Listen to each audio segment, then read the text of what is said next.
Waterways, such as the one right beside me, are vital to sustaining the livelihoods of residents and wildlife.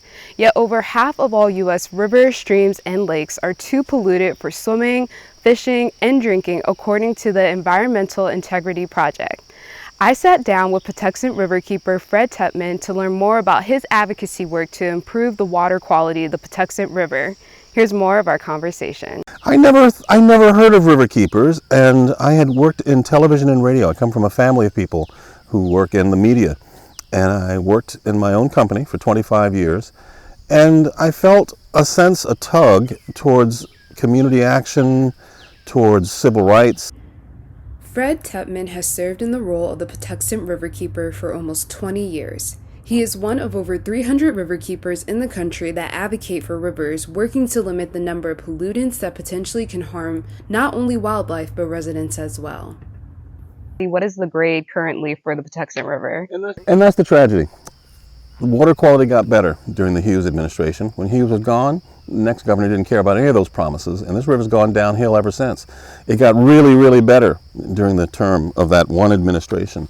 It now has a D-. It's about as bad as any river you're likely to find in Maryland. Something's clearly broken because there's no mystery about what kills these rivers. It's on this river, 36 wastewater treatment plants, all of them, most of them that way, right? It's coal waste coming from various sources and pits. It's runoff from housing developments.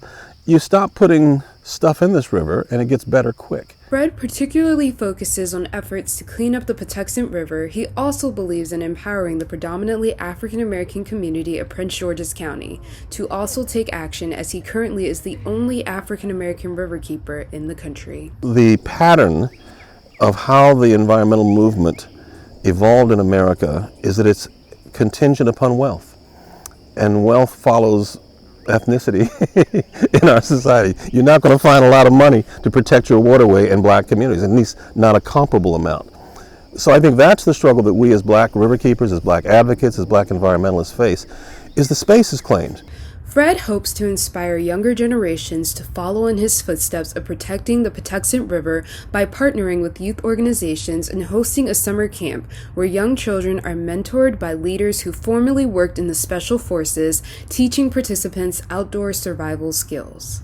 The role of Riverkeeper, Fred says, has given him a sense of purpose. So the greatest gift the river's given me is a sense of self-assurance that I can do this work. I'm really proud that we've sustained, that I don't think we've sold out. I think our presence drives at least some forces crazy because they know we're not on their page and they resent that deeply. And it's okay. I don't have a problem with that because I really do believe the wind's at our back on this. We're on the track that will actually clean these rivers up. Yes, we file lots of lawsuits. Yes, we win some of them, not all of them. But more importantly, we empower these communities to file their own lawsuits. It's important for us, we think, to keep that pilot light on. We actually call it that, keeping the pilot light on. You keep the fire burning. And the way you do that is you help people stand up and fight. Those are durable movements. They'll stick around long after the grants are gone, right? Because the community owns it.